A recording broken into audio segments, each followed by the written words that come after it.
सहकारिता विभाग में बड़ी कार्रवाई देखने को मिली है।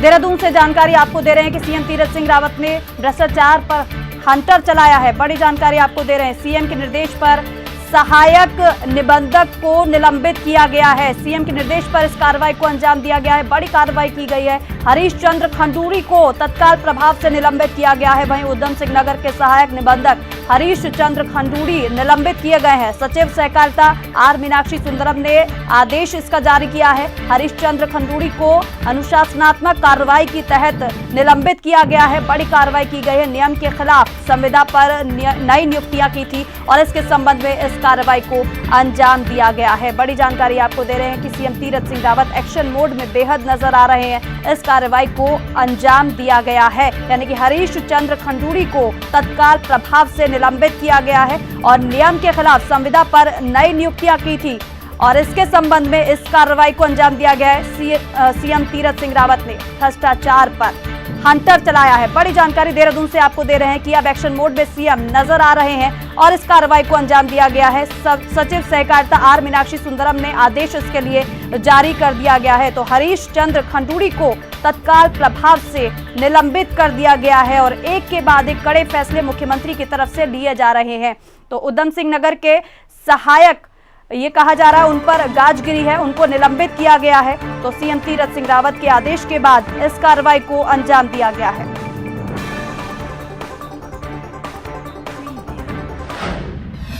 और ज्यादा जानकारी के लिए हमारे संवाददाता अंकित काला हमारे साथ सीधे लाइव जुड़ रहे हैं, उनसे बातचीत करते हैं, अपडेट उनसे ले लेते हैं। अंकित, इस कार्रवाई को जो अंजाम दिया गया है, कैसे इसे देखा जाए? क्या महज ये शुरुआत है, आगे भी इस तरीके की कार्रवाई हो सकती है?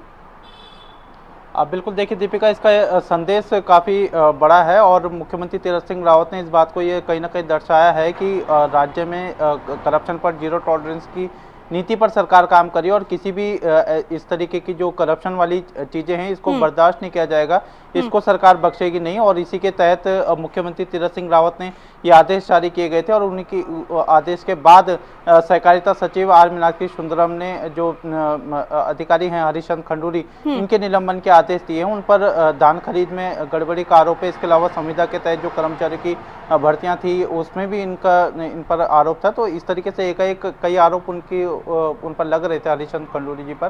तो सरकार की ओर से उन्हें निलंबित कर दिया गया है, लेकिन एक सख्त कार्रवाई के रूप में इसको देखना चाहिए दीपिका। और एक संदेश है कि कहीं ना कहीं जो भी उत्तराखंड में इस तरीके के भ्रष्टाचारी घोटालेबाज हैं उनको कहीं ना कहीं अब सबक सीखना चाहिए और इस कार्रवाई के माध्यम से एक संकेत, एक संदेश देने की कहीं ना कहीं राज्य सरकार ने कोशिश करी कि किसी भी तरीके से सरकार इस तरीके की अनियमितताओं को नहीं बरतेगी। और इससे पहले भी आपने देखा था कि कोटद्वार में एक सड़क निर्माण को लेकर के जो डामरीकरण को लेकर के जो उसमें बातें आई थी, एक सोशल मीडिया पर एक वीडियो वायरल किया गया था और उसके बाद मुख्यमंत्री ने तत्काल मामले का संज्ञान लेते हुए जेईई पर कार्रवाई करी थी। तो एकाएक दो तीन कदम इस तरीके से उठाए गए हैं जो बता रहा है कि मुख्यमंत्री तीरथ सिंह रावत कहीं ना कहीं करप्शन पर जीरो टॉलरेंस की नीति पर काम करे और ऐसे अगर कोई मामला उनके संज्ञान में आएगा तो कहीं ना कहीं इस तरीके की कार्रवाई होगी और उसी के तहत हरीश चंद्र जो खंडूरी हैं उनको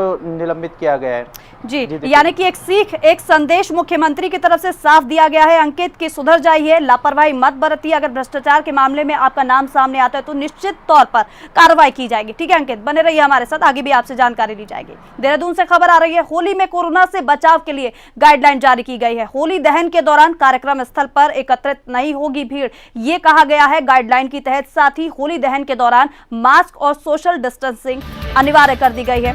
60 साल से ज्यादा उम्र के लोगों के कार्यक्रम पर आने पर रोक लगा दी गई है। वहीं होली मिलन कार्यक्रम में ज्यादातर 100 लोग ही शामिल हो सकेंगे। तो होली को लेकर गाइडलाइन जारी कर दी गई है क्योंकि कोरोना संक्रमण एक बार फिर से फैलता हुआ नजर आ रहा है। इसी के तहत त्योहार को लेकर ये गाइडलाइन जो जारी की गई है उसके तहत मास्क लगाना बेहद जरूरी, सोशल डिस्टेंसिंग का पालन करना बेहद जरूरी और जो 60 साल से उम्र के लोग हैं वो कार्यक्रम में नहीं शामिल हो पाएंगे। रोक इस बात पर लगा दी गई है।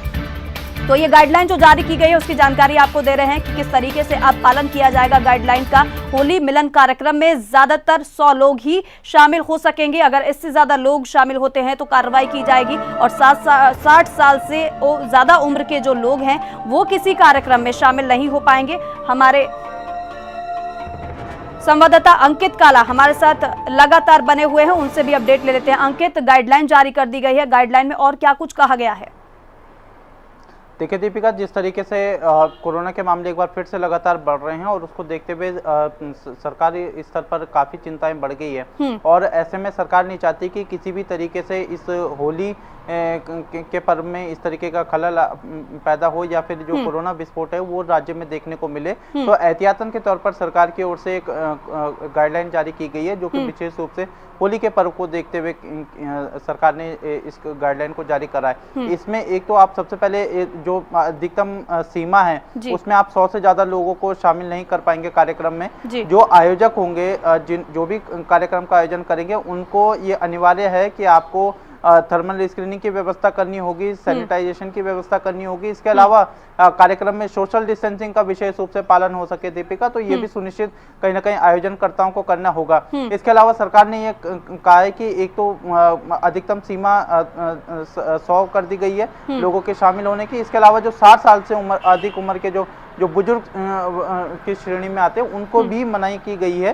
और सरकार की भी अपील यही है कि जितना हो सके जो इस तरीके के जो कार्यक्रम आयोजित किए जा रहे हैं उसमें कम से कम शामिल हो सके तो ना ही शामिल हो, क्योंकि पहले स्वास्थ्य उसके बाद फिर हम इस तरीके के कार्यक्रमों में वो चीजें देखें। तो सरकार की ओर से ये गाइडलाइन जारी की गई है। वहीं सरकार का कहना है दीपिका कि अगर गाइडलाइन का उल्लंघन किया गया तो उनके खिलाफ जो है कार्रवाई की जाएगी। जो ऐसे आयोजन करता है जिन्होंने गाइडलाइन का उल्लंघन किया है उनके खिलाफ भी सरकार सख्त कार्रवाई करेगी। तो कुल मिलाकर के बिल्कुल अंकित, जान है तो जहान है और पालन हर किसी को गाइडलाइन का करना होगा और बहुत जरूरी भी है, और इसी तरीके से कोरोना संक्रमण को रोका जा सकता है। बहुत शुक्रिया अंकित इस जानकारी के लिए। हरिद्वार से खबर आ रही है, निरंजनी अखाड़े के महामंडलेश्वर पर फैसला।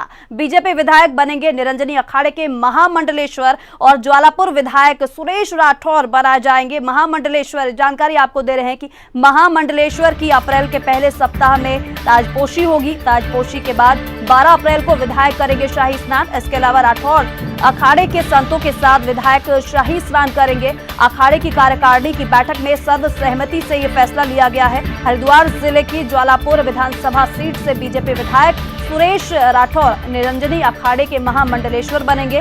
12 अप्रैल से पहले उनका पट्टा अभिषेक किया जाएगा। सुरेश राठौर 12 अप्रैल को अन्य साधु संतों के साथ शाही स्नान करेंगे। शुक्रवार को निरंजनी अखाड़े ने बीजेपी विधायक सुरेश राठौर को महामंडलेश्वर बनाने का फैसला लिया। सुरेश राठौर रविदास आचार्य हैं और रविदास की कथाएं करते हैं। अखिल भारतीय अखाड़ा परिषद के अध्यक्ष श्री महंत नरेंद्र गिरी महाराज ने कहा कि पंचायती अखाड़ा निरंजनी की एक बैठक में संत रविदास के उपासक सुरेश राठौर को महामंडलेश्वर के पद पर सुशोभित करने का फैसला लिया गया है। तिथि तय कर पट्टा अभिषेक किया जाएगा।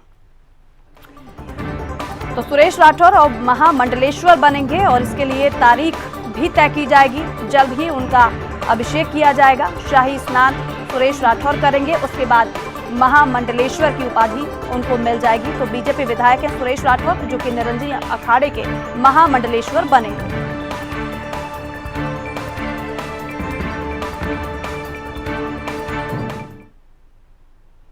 वहीं कोटद्वार भाबर झंडी चौड़ में होली मिलन समारोह बड़े ही धूमधाम के साथ मनाया गया, जिसमें मुख्य अतिथि कैबिनेट मंत्री डॉक्टर हरक सिंह रावत ने दीप प्रज्वलित कर समारोह का उद्घाटन किया।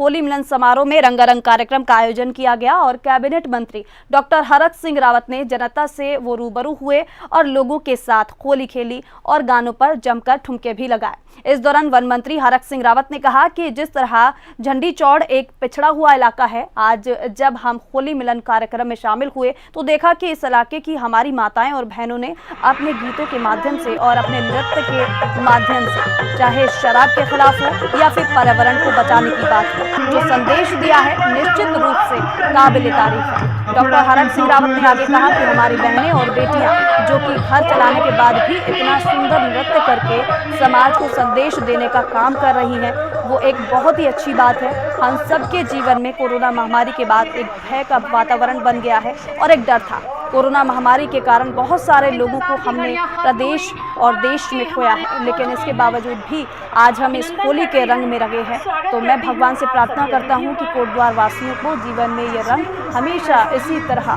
खुशहाली लाए।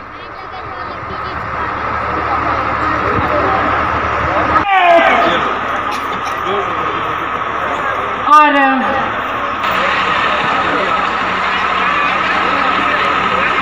लगाने की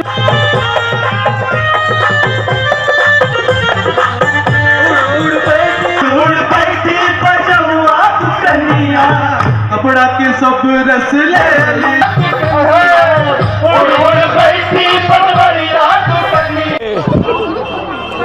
त्योहार आज हमने उजला सामाजिक संस्था के माध्यम से जिस तरह झंडी चौड़ जो एक तरह से कोटद्वार के लिए लोग ये कहते हैं कि ये पिछड़ा हुआ एरिया है, गरीबों का एरिया है। आज हमने यहाँ जब होली मिलन का कार्यक्रम किया है तो यहाँ की हमारी बहनों, चाहे सिगरेटी की बहनें हो, चाहे झंडी चौड़ की बहनें हो, झंडी चौड़ की बहनें हो, जिस तरह उन्होंने अपने गीतों के माध्यम से, अपनी कव्वाली के माध्यम से, हमारे नौजवानों ने अपनी कव्वाली और गीतों के माध्यम से चाहे शराब के खिलाफ हो, चाहे पर्यावरण को बचाने को लेकर हो, जो एक संदेश दिया है, ये निश्चित रूप से काबिल तारीफ़ है कि हमारी बहनों में जो घर चलाती हैं, हाउसवाइफ हैं, हमारी बेटियां इतना सुंदर नृत्य, इतना सुंदर संदेश देने का उन्होंने काम किया है। और मैं सिद्ध वली बाबा से प्रार्थना कर रहा हूं कि हम सब के जीवन में इसी तरह इस कोरोना महामारी के बाद जो एक भय का वातावरण था, एक डर था, हमने बहुत सारे लोगों को इस बीमारी के कारण प्रदेश और देश में खोया है, लेकिन इसके बावजूद भी आज हम फिर एक होली के इस रंग में रंगे हैं। और मैं तो प्रार्थना कर रहा हूं कि हमारे जीवन में, हमारे कोटद्वार वासियों के जीवन में ये रंग हमेशा इसी तरह उनका जीवन खुशहाल रहे, उनके जीवन में इसी तरह रंग बिखरे रहें, उनके परिवार में, उनके जीवन में कभी उदासी न आए, उनके परिवार पर कोई कष्ट ना हो। मैं सिद्ध वली बाबा से यही प्रार्थना कर रहा हूं और पूरे प्रदेश के लोगों को ये संदेश देना चाहता हूं कि हमें होली का त्यौहार खुशी से मनाना है, लेकिन पर्यावरण मंत्री के रूप में मैं जरूर कहना चाहता हूं कि इस तरह के केमिकल का, इस तरह रासायनिक रंगों का प्रयोग न करें जो कि हमारे पर्यावरण को दूषित करते हों। इस तरह का कोई काम हम न करें कि खुशी मनाते मनाते हम तकलीफ में, दुख में आ जाएं। तो एक बार मैं ये पूरे प्रदेशवासियों से पर्यावरण मंत्री के रूप में ये जरूर कहना चाहता हूँ कि वो होली खेलें, खुशियाँ मनाएं, लेकिन सामाजिक दूरी को बनाए रखते हुए कोरोना महामारी से नकाब, भले ही मैंने इस समय मास्क नहीं पहना क्योंकि रंग इतना बिखर गया था कि मास्क नहीं पहन सकता था, लेकिन हमें कोशिश करनी है कि मास्क हमेशा प्रयोग करें, दूरी बनाए रखें, लेकिन इसके बावजूद भी ये होली का खुशी हम मनाते रहें। चलिए रुक करते हैं उत्तराखंड की खबरों का। उत्तरकाशी से खबर आ रही है, रंगों के मशहूर त्योहार होली का आगाज हो गया है और बाजारों में दुकानें भी सजकर तैयार हो गई हैं। बच्चों के खिलौने से लेकर रंग बिरंगी पिचकारी, वाटर टैंक, गुब्बारे, कार्टून, मुखौटे इत्यादि बाजारों की खूबसूरती बढ़ा रहे हैं। फिलहाल हालातों को देखते हुए यमुना घाटी के बड़कोट में व्यापार पर कोई असर न पड़े, इसके लिए दुकानदारों ने चाइनीज बाय सिर्फ और सिर्फ मेक इन इंडिया और हर्बल और फ्रूट फ्लेवर खुशबूदार स्वदेशी ब्रांडेड रंग के अलग अलग स्लग के बोल्ड और लटकन चस्पा कर दिए हैं। ये स्लग ग्राहकों को खूब लुभा भी रहे हैं, जिसको देखकर और पढ़कर ग्राहक भी निडर होकर खरीदारी कर रहे हैं। वहीं ग्राहकों की माने तो होली का त्योहार संस्कृति का एक हिस्सा है और ये पहली बार है कि जब होली मास्क के साथ पूरी सतर्कता के साथ मनानी जाएगी।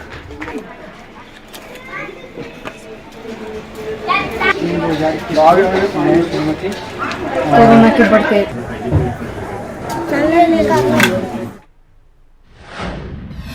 खबर बेरीनाग से है। रंगों का पर्व होली की धूम नगर से लेकर ग्रामीण क्षेत्रों में मची हुई है। गांव में खड़ी होली और बैठकी होली से रंगा हुआ नजर आ रहा है गांव, और वहीं महिलाओं की होली भी ग्रामीण क्षेत्रों में धूम मचाई हुई है। और गंगोली हाट और बेरीनाग के नगर से लेकर ग्रामीण क्षेत्रों में होली की धूम देखने को मिल रही है। चौकोड़ी में हिमालय और नारी संस्थान के जरिए होली मिलन समारोह का आयोजन किया गया, जिसमें महिलाओं ने तमाम सांस्कृतिक कार्यक्रमों की प्रस्तुति दी। और पद्मश्री पुरस्कार विजेता डॉक्टर शेखर पाठक ने कहा इस दौरान कि आधुनिक समय में चकाचौंध के कारण होली के प्रति लोगों का रुझान कम होता जा रहा है। इस प्रथा को बचाने के लिए इसके संरक्षण की आवश्यकता है, जिससे कि आने वाले समय में होली की महत्वता बनी रहे। होली में घरों से दूर रहने वाले परिवारों को होली में आकर होली खेलनी चाहिए। नव युवकों को होली को बढ़ावा देने के लिए काम भी करना चाहिए।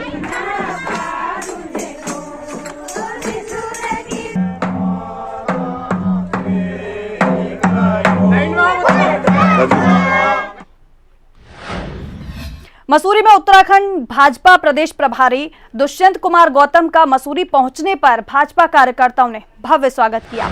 इस मौके पर कैबिनेट मंत्री गणेश जोशी भी मौजूद थे। मसूरी पिक्चर पैलेस और पार्किंग के सभागार में आयोजित बैठक में कैबिनेट मंत्री गणेश जोशी ने प्रदेश प्रभारी का बुके देकर स्वागत किया। गणेश जोशी ने कहा कि दुष्यंत कुमार उनके राजनीति के गुरु हैं और आज वो कैबिनेट मंत्री बन पाए हैं, वो प्रदेश प्रभारी की ही देन है। उत्तराखंड भाजपा प्रदेश प्रभारी ने कार्यकर्ताओं को 2022 की जीत का मंत्र देते हुए कहा कि भाजपा का असली कार्यकर्ता बूथ स्तर का होता है, जिसको स्वयं प्रधानमंत्री नरेंद्र मोदी भी सबसे ज्यादा महत्व देते हैं। उनका ये मानना है कि जो भी निर्देश पार्टी संगठन और सरकार द्वारा दिया जाता है उसका क्रियान्वयन धरातल पर बूथ स्तर का कार्य करता हुआ कार्यकर्ता नजर आता है। वहीं उन्होंने पार्टी के शीर्ष नेतृत्व से भी बूथ स्तर से के कार्यकर्ताओं को ज्यादा तवज्जो देने के निर्देश भी दिए।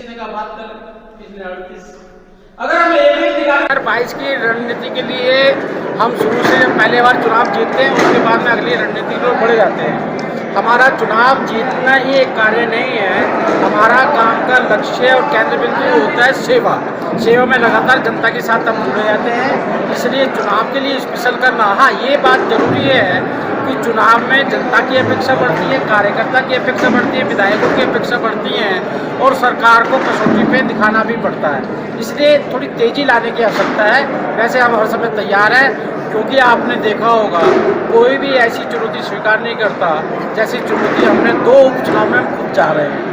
ये तो हमारा मनोबल है ना जी, हमारे कार्यकर्ताओं की हिम्मत है, जनता का प्यार। सिलेंडर की आप 1000 की कह रहे हैं, 1200 की पड़ती 2013 की मेरे पास में 1225 की 1225 की 2013 की है। पेट्रोल डीजल का रेट भी वही है जो 2012, 13, 14 के अंदर था। कोई महंगाई नहीं है। महंगाई कांग्रेस के दिमाग के अंदर है कि 85% जो राजीव गांधी कहा करते थे 15% पहुँचता, 85% कांग्रेस मलाई खाती थी, उनको मलाई नहीं मिल रही, इसलिए गला सूखा हो रहा है। हमारा विपक्ष हमारा वो लक्ष्य नहीं है। हमारा लक्ष्य है जनता को उसका उत्थान करना और सेवा जो काम हमें दिया गया है उनका जीवन स्तर बताना, उनकी सुरक्षा करना, उस काम में हम लगे। कोई कारण नहीं होता। चाय वाला प्रधानमंत्री बन के कारण पूछा आपने क्या? मैं झुके हुए पैदा होने वाला महामंत्री कारण है क्या? उसका कारण कोई नहीं है। We are all of the tool. ये पार्टी जहाँ चाहे इस्तेमाल कर सकती है। हमको ऐसे नहीं है कि नेहरू का बेटी हुई तो प्रधानमंत्री बनेगी, उसका बेटा तो प्रधानमंत्री बनेगा, उसका बेटा तो प्रधानमंत्री बनेगा, और प्रियंका की बेटी प्रधान। हमारे यहाँ ऐसा नहीं है। हमारे यहाँ कोई भी कुछ भी काम कर सकता है। हमारे नरेंद्र मोदी जी भी प्रधानमंत्री से कही जाता भारतीय जनता पार्टी है। और आपने देखा होगा कि बूथ के अध्यक्ष को उन्होंने मंच पर बैठाया। इस बात का प्रतीक है कि कार्यकर्ता का सम्मान अगर कहीं होता है तो भारतीय जनता पार्टी के अंदर होता है।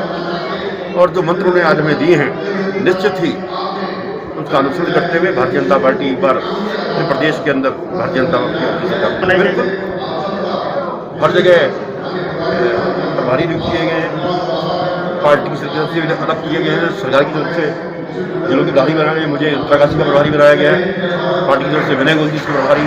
हम सब लोग मिलकर काम करेंगे। सरकार और संगठन जब मिलकर काम करता है तो निश्चित ही विजय होती है।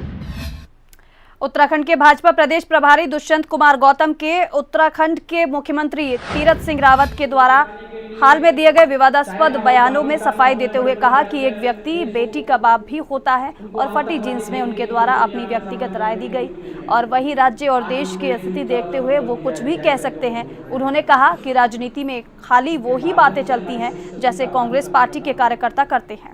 उन्होंने कहा कि जब एक आदमी से पूछा गया कि राहुल गांधी तुम्हारा बेटा होता तो वो व्यक्ति मना कर देते हैं, नहीं हमें राहुल गांधी जैसा बेटा नहीं चाहिए। तो कांग्रेस पर निशाना साधा गया है दुष्यंत कुमार की तरफ से। आज उन्होंने एक युद्ध चालू कर दिया है, जयचंद्र को ढूंढ रहे हैं। उनके माध्यम से हमारी संस्कृति का रावत हो या आप हो, आप इस माइक के अलावा एक बेटी के बाप भी हो। आदमी में कहीं ना कहीं जीवन में ये चीज़ आती है कि मैं एक बेटी का बाप हूँ, बेटी के बाप के नाते में कुछ भी कह सकते हैं। राष्ट्र की स्थिति, देश की स्थिति को देखते हुए कुछ भी कह सकते हैं। खाली राजनीति में वही बातें नहीं चलती जैसे कांग्रेस करते, राहुल गांधी जिंदाबाद, राहुल गांधी जिंदाबाद, राहुल गांधी। जब उनसे कहा जाए कि राहुल गांधी तुम्हारा अगर बेटा होता, कहता नहीं नहीं मेरा बेटा नहीं होता राहुल गांधी, राहुल गांधी जैसा बेटा हमें नहीं चाहिए। नहीं, सोनिया गांधी का दर्द जाना है।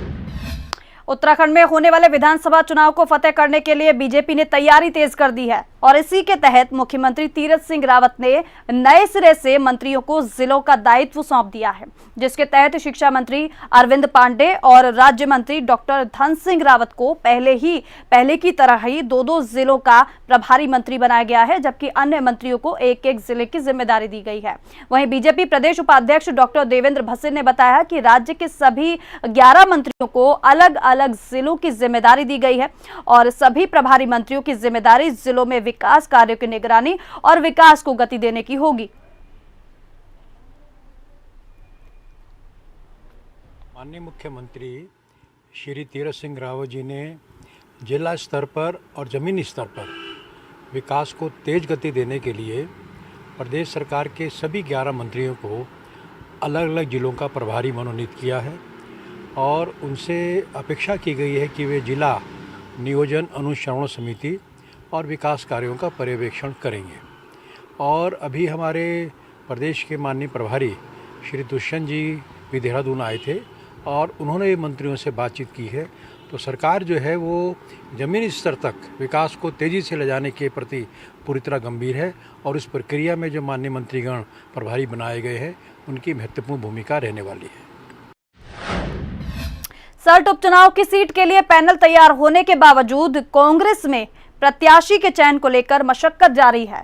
एक हफ्ते के भीतर दूसरी बार दिल्ली गए कांग्रेस नेता शनिवार को भी मंथन में उलझे हुए हैं। ऐसे में सवाल ही उठ रहा है कि एक उपचुनाव का प्रत्याशी तय करने में कांग्रेस को इतनी मशक्कत करनी पड़ रही है, तो आगे विधानसभा चुनाव में 70 प्रत्याशी तय करने में कांग्रेस को कितनी मशक्कत करनी होगी। वहीं कांग्रेस प्रदेश अध्यक्ष प्रीतम सिंह का कहना है कि 1-2 दिन में प्रत्याशी की घोषणा कर दी जाएगी और सल्ट उपचुनाव में कांग्रेस जीत दर्ज करेगी।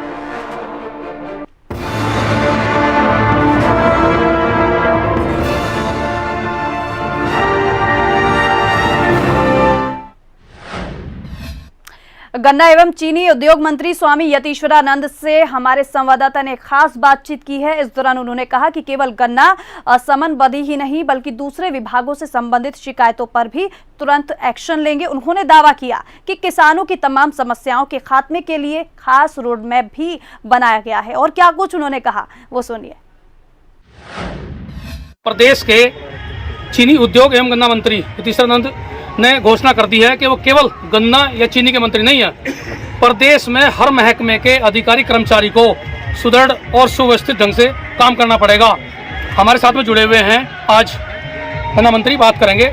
सर, जिस तरह से आपने एक घोषणा भी की है कि हर अधिकारी कर्मचारी को आमजन के साथ में अच्छा व्यवहार करना होगा और भ्रष्टाचार मुक्त सरकार देने का आप वादा कर रहे हैं, क्या प्लान है, किस तरह का रोड मैप आपके पास? आज मैं सबसे पहले आपके मीडिया के माध्यम से अपना केंद्रीय नेतृत्व का और प्रदेश नेतृत्व का और अपने सभी कार्यकर्ताओं का धन्यवाद करना चाहता हूं, उनको बधाई देना चाहता हूं, शुभकामनाएं देना चाहता हूं कि जो मुझे जिम्मेवारी जो पार्टी ने दी है, कार्यकर्ताओं की बदौलत मुझे जिम्मेवारी मिली है। और जहां तक मुझे सरकार ने गन्ने का विभाग मुझे दिया है, मुझ पर विश्वास किया सरकार ने, वे स्वामी जी को कुछ जिम्मेवारी मिलनी चाहिए।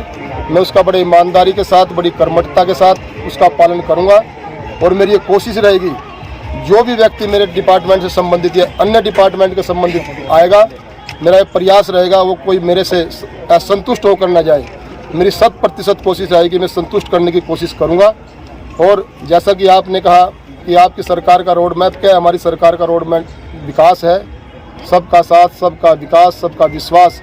इस नारे को लेकर जो माननीय मोदी जी का ये विजन है, हम सब लोग उसको लेकर चल रहे हैं। मंत्री जी, जिस तरह से आज की जो हालात है उसे देखकर किसान बहुत नाराज है क्योंकि आंदोलन चल रहे हैं और आपका जिम्मेदारी किसानों की आ गई, उत्तराखंड की। आपने किस तरह आगे प्लान बना के किसानों को, अभी आपने गन्ने से संबंधित कई घोषणाएं की हैं, आगे भी कई चीज़ें हैं, अभी गेहूं की फसल आने वाली है, केंद्र पहले खुल जाने चाहिए, किस तरह है आपके पास आगे की तैयारी क्या है? मैं समझता हूँ जो गन्ने गेहूँ का जो रेट सरकार करेगी, MSP का जो रेट सरकार तय करेगी, सरकार उस रेट पर गेहूँ खरीद करेगी। मैं समझता हूँ जब से सरकार ने 3 कानून किसानों के हित के लिए बनाए थे, पिछले उसी दौरान मुंजी की फसल तैयार की गई थी। जैसे कि हमारे कुछ मित्र कहते हैं सरकार मंडी ख़त्म करना चाहती है, MSP ख़त्म करना चाहती है।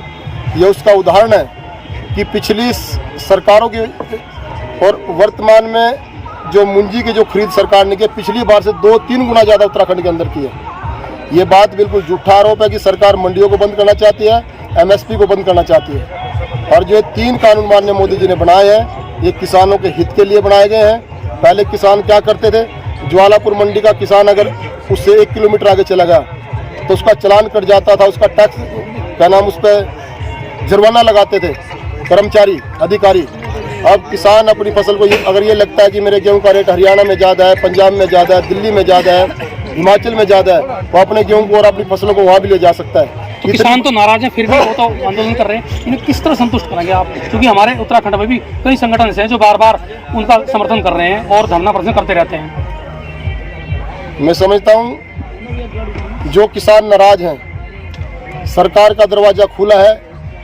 और जब ये इस बिल का विरोध लोगों ने शुरू किया था, माननीय जो हमारे कृषि मंत्री है श्री नरेंद्र तोमर जी, कितनी बार कहा कि आप मेरे पास आओ, बैठो, समझाओ, इसमें और बेहतर क्या हो सकता है और किसानों के लिए अच्छा क्या हो सकता है, वो हम उस बात को जोड़ देंगे। लेकिन मैं समझता हूँ ये विशुद्ध रूप से राजनीति है।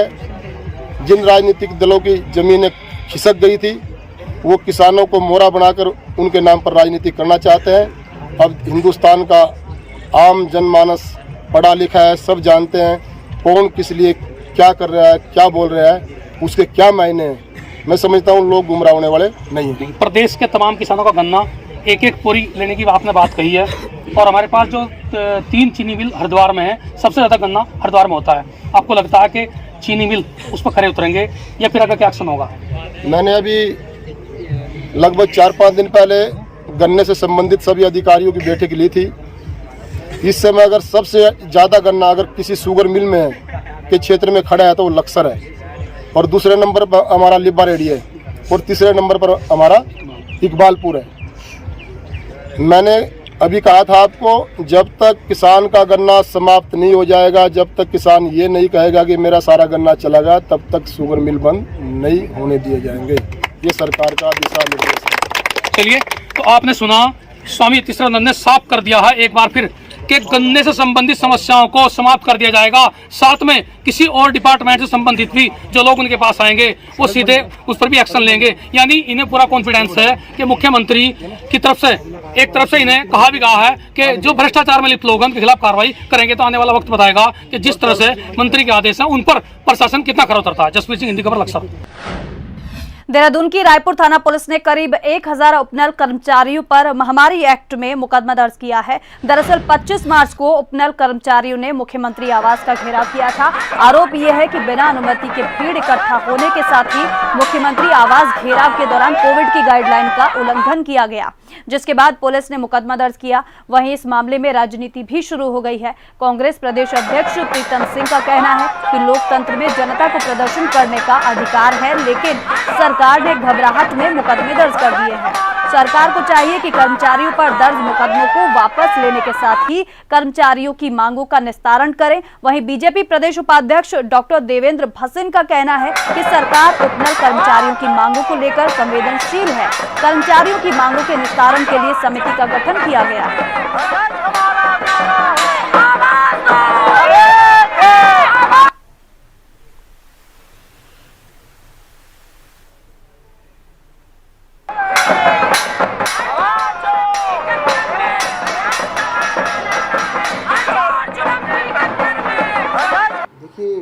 उपनल के कर्मचारी लगातार जो है अपनी मांगों को लेकर के धरना प्रदर्शन करने का काम कर रहे हैं। लोकतंत्र में ये अधिकार है कि आदमी अपनी बात को जो है सरकार से कहे, और अगर सरकार हठधर्मिता पर रहती है तो वो धरना प्रदर्शन या मुख्यमंत्री आवास कूच करने का काम करता है। उपनल के जो हमारे साथी हैं उन्होंने भी मुख्यमंत्री आवास कूच किया, और उस कूच से घबरा करके सरकार ने जो है उपनल के साथियों पर मुकदमे दर्ज किए हैं।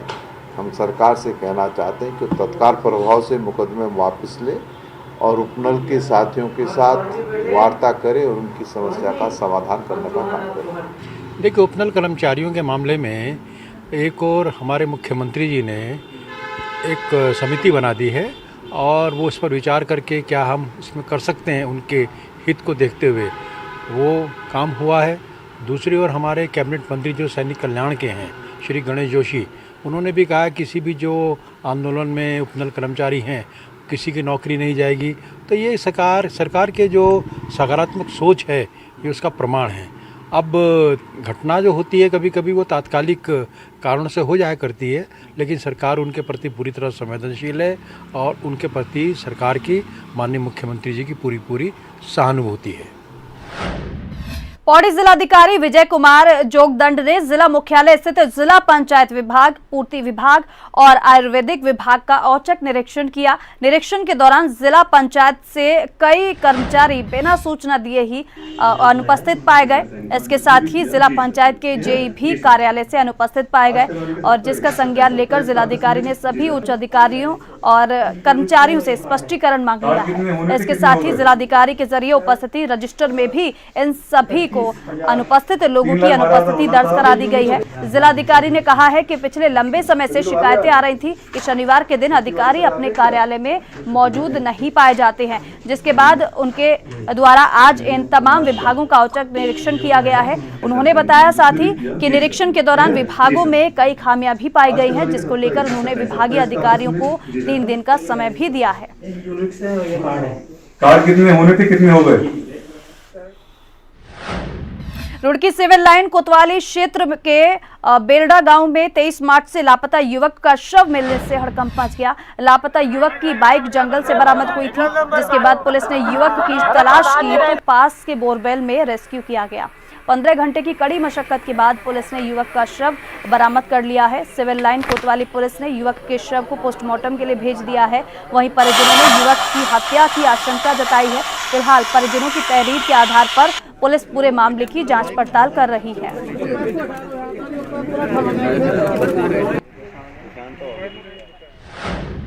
काशीपुर में स्थित कृषि उत्पादन मंडी समिति प्रशासन पर स्थानीय व्यापारियों ने दुकानों के आवंटन में धांधली का आरोप लगाते हुए मंडी चेयरमैन से न्याय की गुहार लगाई है। दरअसल कृषि उत्पादन मंडी समिति में व्यापार करने वाले लाइसेंस धारक शफाअत और शकील अहमद नाम के व्यापारियों ने मंडी चेयरमैन को शिकायती पत्र सौंपते हुए मंडी परिसर में बनी दुकानों के आवंटन में मंडी अधिकारियों के जरिए नियम विरुद्ध मोटी रकम वसूलकर दुकानों के बंदरबाट करने का आरोप लगाया है। हालांकि मंडी सचिव वर्षा गुप्ता से जब इस बारे में मीडिया कर्मियों के जरिए बात की गई तो उन्होंने दुकानों के आवंटन को निष्पक्ष तौर पर किए जाने की बात कहकर व्यापारियों के आरोपों को सिरे से खारिज कर दिया।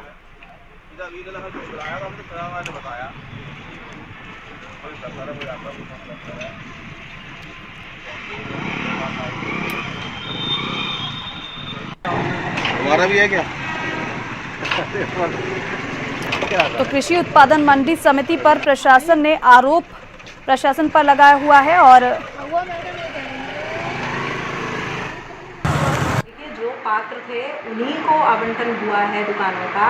ऐसा कुछ नहीं है कि जो पात्र थे उन्हें दुकानें नहीं मिली।